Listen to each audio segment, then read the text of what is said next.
agsi fi ba mu am ay lënt-lënt ci ñi nga xamante ni ñoom ñoo di askan wi. waaw damay faral di dégg benn débat nag. comme quoi au Sénégal lu tax magistrat yi war a nekk des Sénégalais exceptionnels. maanaam pas des Sénégalais justiciables. mais je rappelle que loolu amul. les magistrats comme tous les Sénégalais sont justiciables. magistrat boo gis soo defee lu jaaduwul dañ lay atte. la seule différence que mooy magistrat bi bokkul ak simple citoyen bi ni ñu koy attee. bokkul yaa ngi dégg dafa am un statut boo xamante ne 2017 ñu tuddee ko le statut des magistrats un statut portant sur les magistrats boobu dafa wax article 25 alinéa premier daf ne un magistrat qui commet une infraction pénale ne peut être poursuivi que par l'autorisation du ministre de la Justice. kon xam nga tekkiwul la mënuñ la topp dañ na ne magistrat bu mu mën a doon waxuñ juge magistrat maanaam ñëpp ci biir procureur bi juge bi assesseur bi ñëpp ku ci juum ba def infraction pénale mooy tey du pas li ngay nekk di liggéey mais infraction pénale bu dee am na yow def nga ko mën na dañ lay topp mën nañ la topp waaye mënuñ la topp lu dul ministre de la justice moo joxe autorisation pour ñu ñëw déglu la pour ñu ñëw topp la. ñu topp la léegi déglu bi mooy foofu la ñu jëm. alinéa 2 bi dafa ne il ne peut être entendu enquête préliminaire. que par le procureur général près la Cour suprême. ou bien benn magistrat boo xamante ni moom ak magistrat bi ngay dégg ñoo tolloo grade ñoo koy déglu. donc du policier yi ñoo koy déglu. ok loolu de mën nga ko déglu mën nga ko topp mën nga ko déglu. waaye pour nga topp ko ministre de la justice day joxe autorisation kon topp mun na nekk mais à condition que ministre bi joxe autorisation donc déglu bi mun na am mais à condition que procureur général Cour suprême soit moo koy déglu wala un magistrat boo xamante ne moom ak magistrat bi nga bëgg a topp ñoo tolloo grade mun na nekk mais bu weesoo lii mënoo leen topp léegi nag lu ñu faral du gis nag mooy est-ce que dans ce pays les magistrats dañu bëgg wax exceptionnellement mosuñ def infraction pénale. non ça veut dire que est-ce que exceptionnellement dañu bëgg a wax Sénégal bu mu sosoo ba léegi. un magistrat n'a pas commis une infraction pénale est-ce que loolu lañu bëgg a gëmloo Sénégal yi est-ce que loolu mën na nekk aussi.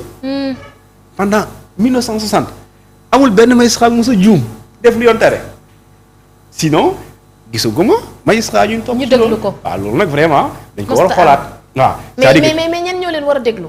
parce que sànq yaa ngi koy leeral. ci ki ko war a déglu mais tey jii bu ñu demee bay xalaat. ñi ko war a déglu doon ay député. quand même. non foofu loi bi y a un problème parce que. waaw man lire naa article 56. te alinéa bu njëkk bi daf ne toute personne convoquée par la commission d'enquête parlementaire. est tenue de déférer à celle-ci. mooy koo mën a doon suñ la wooyee ci commission d'enquête parlementaire da nga am obligation teew. ak koo mën a doon ak foo mën a bokk. waaw ba pare mu soog a lim yenn nit la ñu fay déglu mu ne bu fekkente ni dañ laa woo ñëwuloo nee na su dafay yow ci cour sanction boo xamante ni code pénal lañ koy jëlee code pénal lan la wax ci nit ku ñu woo te ñëwoo moo ñu dem jëli la ñu dem woo jël c'est comme tey le juge te convoque mandat de comparution ñu jox la mandat bi nga yore ko ñu la 10 heures ñëwoo 10 heures da lay jëli lu mooy sanction bi dañ lay jëli mandat d'amener mais le problème ici mooy bu fekkente da nga ne léegi les juges parce que si règlement intérieur loolu lañu nee na les magistrats d'accord peuvent être entendus par la commission boobu c'est des députés léegi su dee magistrat bi ñëwul ñu ne la képp ku ñu woo da nga war a ñëw léegi magistrat bi ñëw kan moo koy jëli kan moo koy dégg waaw kan moo koy ba pare est-ce que tamit loolu ñoom seen li ñu def seen article ba leen ñëwul au-dessus. léegi loolu mooy problème bi. li nekk ci constitution bi léegi magistrat bi ñëwul. waaw. il faut ñu xam parce que daf ne il faut dañuy su ñëwul. nit ki ku ñu convoqué bu ñëwul mën nañu utiliser la force armée déglu la force armée maanaam force publique. ci règlement intérieur police ou gendarmerie par exemple mais la police et la gendarmerie sont sous l'autorité du juge. c'est ça. du magistrat plutôt. Ils sont sous l'autorité du magistrat.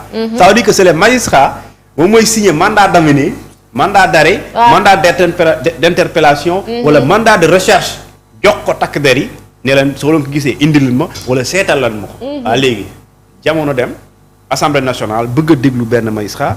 ñëwul assemblée jox ndigal takk der police pour dem jëli koo xamante ne il est sous l'autorité du magistrat ça c'est un problème. c'est un problème léegi nag il faut ñu xam règlement intérieur bii. ñi koy def ay politiciens lañ loolu il faut ñu xam loolu. il faut ñu xam loolu. c'est des politiques. et ces politiques là seen intérêt la ñuy jiital avant tout. léegi mais Thioune qu'est-ce qui s'est passé ba ñu war a mën a agsi fii en fait je veux dire qu'est-ce qui s'est passé depuis lors parce que sànq yaa ngi wax ne depuis 1960 wala bi ñu fi nekkee ba léegi. déglu pour li nga xamante ne moom moo di ab magistrat est-ce que def na wala deful mais tey jii qu'est-ce qui s'est passé ba ñu war a mën a toll foofu noonu man daam mentalité boobu xalaat ni dañu war a woo ay magistrat di leen déglu ba lii nii yëpp ñu posé wu question ci loi bi nii la ko tegee wala naa la ko tegee. xam nga en 2024. veille présidentielle bi des acteurs politiques dañoo accuser fii.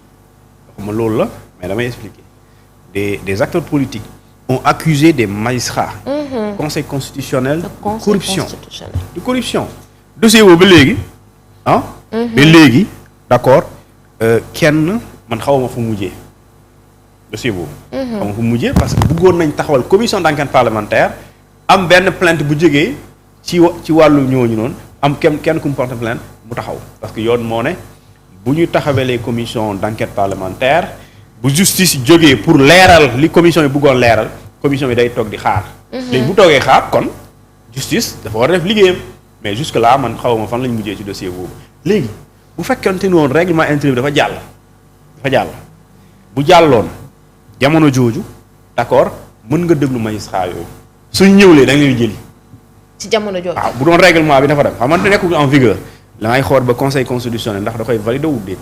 maanaam bu doon règlement lu ñu ko bindee nii tënk ko bu doon nañ ko mu ne waaw nii na c'est le règlement intérieur en vigueur léegi baax na mooy bu assemblée nationale bu doon dañ ko jël jamono jooju bu ñu waxee ne magistrat yi dañ leen tuumaal wàllum guerre parce que guerre infraction pénale la. su dee magistrat boobu ñëwul d'accord assemblée nationale ci commission d'enquête parlementaire bi. da ngay dem jëli waa ji léegi boo ko jëlee question bi mooy. d'accord léegi yow soo defee loolu ba pare mais la règlement intérieur mais c'est une loi ordinaire c'est pas une loi organique. waaw le statut des magistrats loi bi ko créé c'est une loi organique. et Assemblée nationale c'est une loi ordinaire bi organiser fonctionnement benn institution bokkul ak loi ordinaire bi nga xam ne dafay tënk benn corporation benn institution nu muy doxee. wala benn kuréel nu muy doxee bokkul. te bu dee da nga def hiérarchie alors une loi ordinaire mënul féetee kaw une loi organique. mënul féetee kaw une loi constitutionnelle alors que dans ce cas il y a un problème léegi nag moo tax conseil constitutionnel man xaw ma lan lay interpréter wala lan lay wax ci loolu ndax day wax ne oui il y a pas de lu ñu tuddee inconstitutionnalité comme quoi la loi elle est conforme avec la constitution wala daf koy rejeter tout simplement sous motif que loi bi dafay violer l'article 25 de la loi portant statut des magistrats du Sénégal mais foofu les magistrats quand même waxuñ ne kenn du leen topp mën nañ leen topp. fekkente mais kan moo leen war a topp kan moo leen war a déglu. waaw bu fekkee def nañu infraction pénale. mën na leen topp condition bi benn la ministre de la justice bind.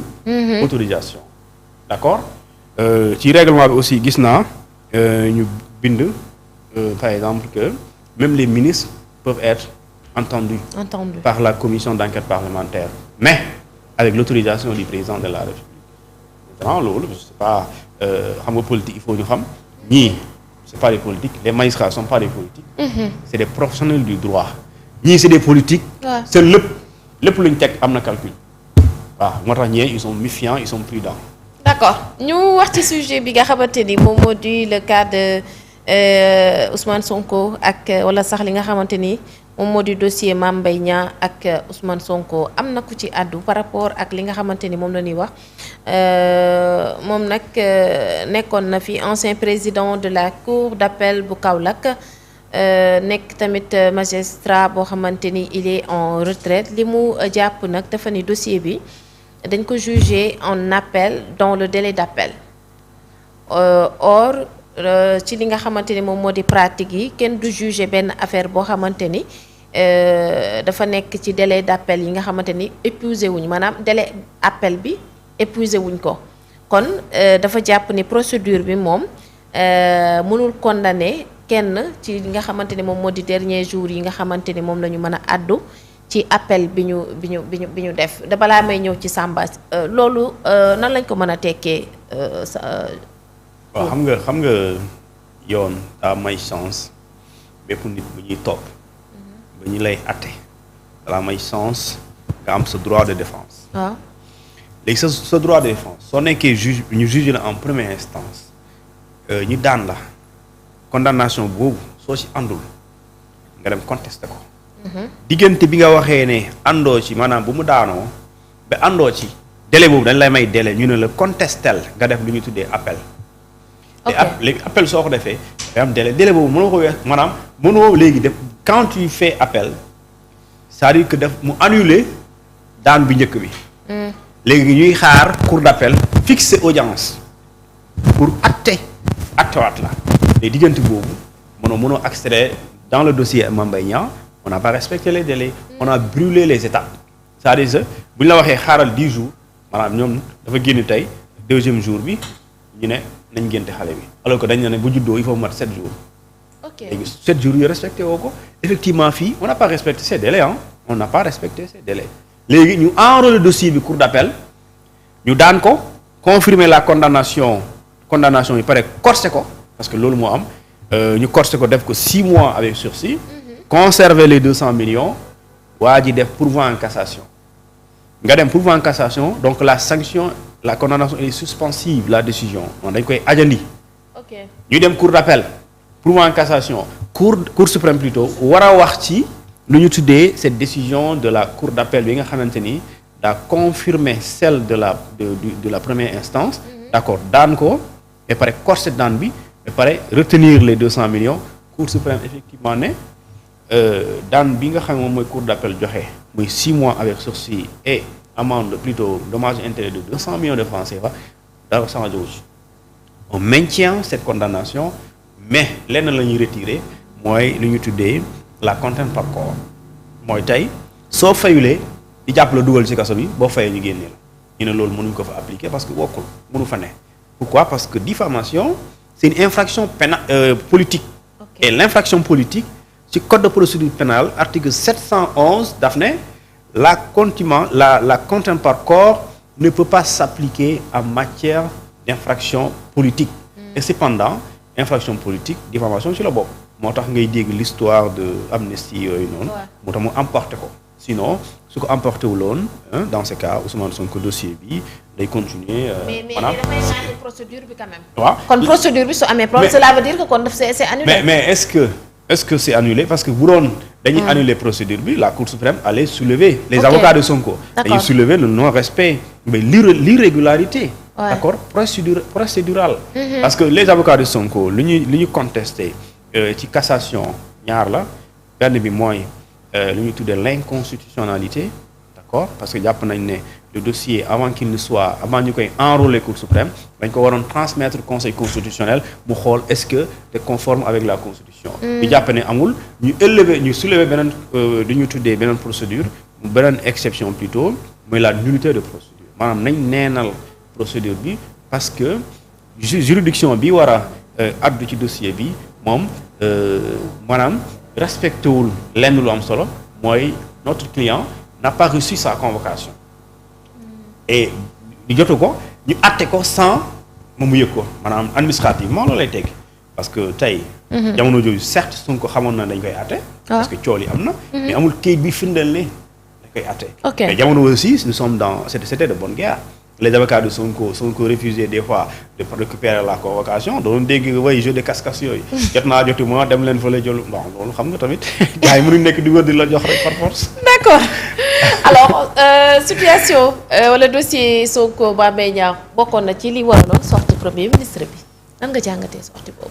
bon d'abord li may constater rek mooy ci jamono bi nga xam ne suñu premier ministre génn na pour def sortie dafa fekk dafa am yu bëri yoo xam ne dañ ko ci doon xaar mu indi ci ay tontu notamment li xew assemblée nationale notamment débat bi autour de la dette notamment plusieurs questions sociales yoo xam ne sénégalais ñu ngi koy jànkuwanteel. Donc pour man premier ministre mu jógee aussi jógee Chine. dem tukki teewal fa état du Sénégal di wax ci affaire de partenariat ak yeneen. am ay mbir yoo xam ne dañ ko seetlu mu xew fii Cambérène donc ñu ngi profité aussi di jaale